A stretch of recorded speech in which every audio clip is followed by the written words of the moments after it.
Hi viewers, welcome to our channel. ప్రస్తుతం మనతో పాటు దాము బాలాజీ గారు సీనియర్ జర్నలిస్ట్ ఉన్నారు. వాడితో ఒకసారి మాట్లాడదాం. సార్ నమస్కారం.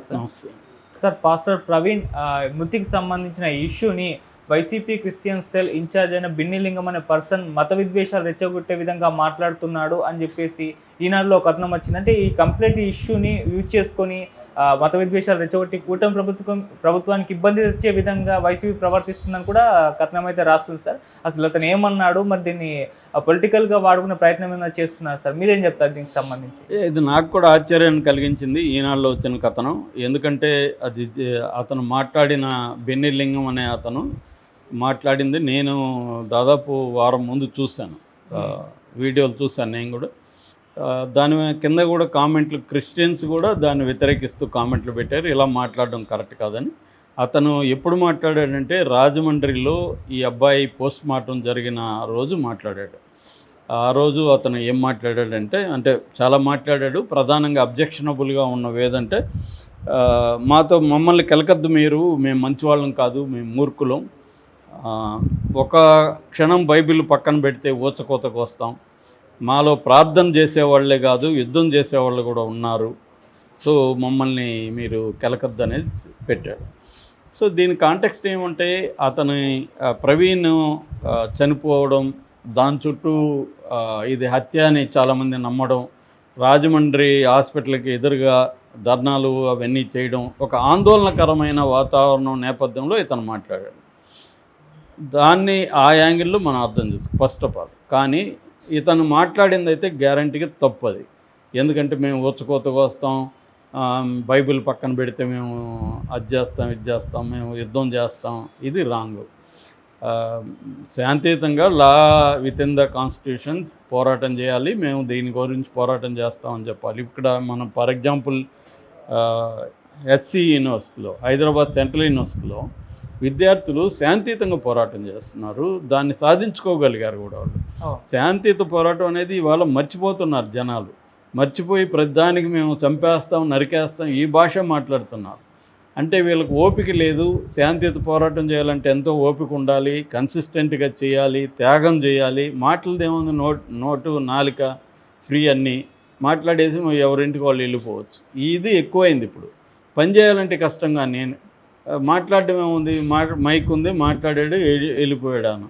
అది కాకుండా పోరాటం చేయాలి, ఫ్యాక్ట్ ఫైండింగ్ చేయాలి, వాళ్ళ బాధితుల వైపు అండగా నిలబడాలి. ఇదెవరు చేయట్లేదు ఈ మధ్య. సోషల్ మీడియాలో వాగేసి ఇంటికి వెళ్ళిపోయి వాళ్ళ పనులు వాళ్ళు చేసుకోవడం అన్న కాన్సెప్టే కనిపిస్తుంది ఇటీవల. అందుకనే మనం హైదరాబాద్ స్టూడెంట్ల పోరాటాన్ని మెచ్చుకోవాలి. ఎందుకంటే వాళ్ళు పిడికిడి మందే కావచ్చు కానీ గట్టిగా నిలబడి శాంతియుతంగా చేశారు. ఎక్కడ వాళ్ళు దుర్భాషలు ఆడలేదు, రేవంత్ రెడ్డిని బూతులు తిట్టి వీడియోలు చేయలేదు.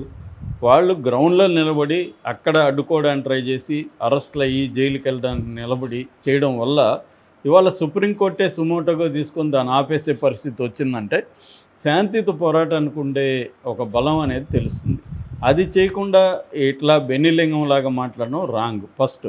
అయితే దీన్ని అక్కడ ఏదైనా రాజకీయంగా మార్చుకుంటారు కాబట్టి తెలుగుదేశం వాళ్ళు, వైసీపీ వాళ్ళు దీన్ని ఇష్యూని, ప్రవీణ్ మృతిని కూడా వాళ్ళకి అనుగుణంగా మాట్లాడుతున్నారు. నిజానికి తెలుగుదేశం వాళ్ళు కూడా ఇది జగనే చంపించాడు ఇతన్ననే వర్షన్ కూడా వచ్చింది.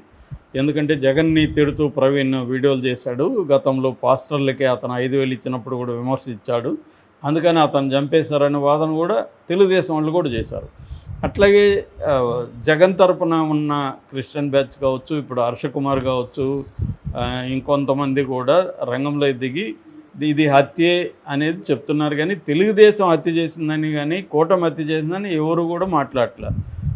వీళ్ళే ఎక్స్ట్రీమ్కి వెళ్ళి జగన్ హత్య చేయించాడని మాట్లాడారు తప్ప వాళ్ళు ఇది చంద్రబాబు హత్య చేయించాడనో పవన్ కళ్యాణ్ అనో ఇంకెవరు వాళ్ళ పేర్లు పెట్టి చేయలేదు. వాళ్ళు ఇది హత్య అన్నారు తప్ప ఎవరు హంతకుడు అని చెప్పలేదు. ఈవెన్ కేఏ పాల్ కూడా ఇది హత్యగా నేను నమ్ముతున్నాను, 90% హత్య అని నమ్ముతున్నాను అన్నాడు తప్ప ఇది ఎవరు చేశారనేది నేను చెప్పలేను అనేది ఆయన కూడా అన్నాడు. అది పోలీసులే తేల్చాలన్నాడు. సో ఆ నేపథ్యంలో ఇతను మాట్లాడడాన్ని మనం వ్యతిరేకించాలి. అయితే ఇప్పుడు దాదాపు వారం తర్వాత ఈనాడు ఎందుకు రాసింది? ఈనాడులో ఏం రాశారంటే, ఇతను భయంకరంగా విద్వేషాలు రెచ్చగొట్టడానికి ఒక కుట్ర చేస్తున్నారు, దీని వెనక జగన్ ఉన్నాడు, వైకాపా ఉన్నట్టుగా అనుమానాలు ఉన్నాయి, ఇతను జగన్కి భారతిరెడ్డికి అతి క్లోజు అని ఫోటోలు పెట్టారు, భారతిరెడ్డితో ఉన్న ఫోటోలు. అతను ఏదో మెమరాండం ఇస్తుంటే ఆమె చూస్తున్నట్టుంది. అది రోజుకు 100 మంది వచ్చేస్తుంటారు. ఇతను ఇంకోటి కూడా ఈనాడు రాసినది ఏంటంటే వైసీపీ మైనారిటీ క్రిస్టియన్ సెల్ ఉపాధ్యక్షుడిగా గతంలో పనిచేశాడని కూడా రాశారు. సో అంటే ఇప్పుడు ఉపాధ్యక్షుడా కాదా అనేది రాయలేదు ఈనాడు. ఉపాధ్యక్షుడిగా పనిచేశారు అని రాశాడు. అట్లాగే ఇతని గొడ్లవల్లేరు నెహ్రూ నగర్లో ఉంటారు వీళ్ళు, కృష్ణా జిల్లా. కొడాలి నానికి కూడా ప్రధాన అంచెలుడు అని రాసింది. సో ఇక్కడ అంటే ఒక వ్యక్తిగా అతను మాట్లాడిన దాన్ని విమర్శించకుండా అతను వెనక జగన్ ఉండడనే దానికి ఒక కుట్ర చేశాడనే దానికి తర్వాత ఏమీ చేయలేదు. అతను తర్వాత ఏం మాట్లాడలేదు, వైసీపీ నుంచి తర్వాత ఏం జరగలేదు. ఒక కుట్ర చేశారు, ప్లాన్ చేస్తున్నారు అనడానికి ఒక ఎస్టాబ్లిష్ చేయాలి కదా, అదేమీ లేదు ఇక్కడ కథనంలో. అంటే లోకేష్ మొన్న కూడా ఇదే మాట్లాడాడు, దీన్ని వైసీపీ ఉపయోగించుకొని అల్లర్లు సృష్టిస్తుంది.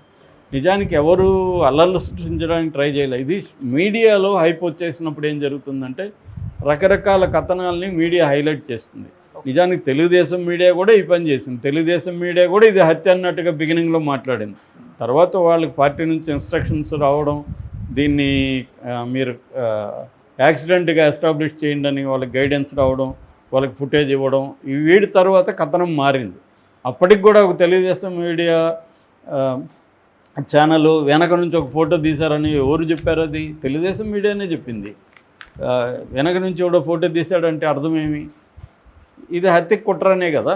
కాబట్టి ఇది ఇక్కడ ఏ మీడియా అని కాకుండా జనరల్గా ఇవాళ మీడియా ఏంటంటే వ్యూయర్షిప్ కోసం ఉండే మీడియా ఒకటి. అంటే మేజర్గా యూట్యూబ్ ఛానల్ మీదనే మెయిన్ స్ట్రీమ్ ఛానల్ కూడా డిపెండ్ అయిపోయినాయి. సో అందుకని ఏమవుతుందంటే వాళ్ళ రేటింగ్ కోసం, వ్యూయర్షిప్ కోసం వివాదాలని క్రియేట్ చేయడం అనేది, వివాదాలు పెంచి దాన్ని చేయడం అనేది జరుగుతుంది. ఇప్పుడు ఈనాడు ప్రకారం ఇతనొక్కడే విద్వేషాలు విధంగా మాట్లాడాడు. హోల్ క్రిస్టియానిటీలో మొత్తంగా ఇతనొక్కడే మాట్లాడాడు. ఇంకెవరైనా మాట్లాడితే ఈనాడు చెప్పేది కదా వీళ్ళందరూ మాట్లాడుతున్నారని. ఒక్కరే మాట్లాడు. నేను 100 మందిని చూపించగలను ఇటువైపు హిందూ మతోన్మాద బ్యాచ్. ఒక 100 మంది ఇష్యూలో మాట్లాడిన వీడియోలు ఉన్నాయి రకరకాలుగా. స్త్రీలు, మగవాళ్ళు, ముసలోళ్ళు భయంకరంగా మాట్లాడినవి ఉన్నాయి 100 మంది. సో మరి వాళ్ళ గురించి ఎందుకు రాయరు వీళ్ళు? అంటే ఇక్కడ ఏంటంటే ఒక వైపు తీసుకునేసి మీడియా కూడా మాట్లాడడం కరెక్ట్ కాదు. 2 వైపులా మాట్లాడాలి. అతను మాట్లాడిన తప్పు, అట్లాగే ఇవి కూడా చెప్పాలి కదా. వీళ్ళు ఎవరెవరు మాట్లాడారో కూడా చెప్తే అప్పుడు ఇది బ్యాలెన్స్గా ఉన్నట్టు. ఒక సైడ్ తీసుకొని అదేదో పెద్ద కుట్ర జరుగుతున్నట్టు, లేని కుట్రని ఉన్నట్టుగా నమ్మించడానికి ట్రై చేయడం అనేది కరెక్ట్ కాదు.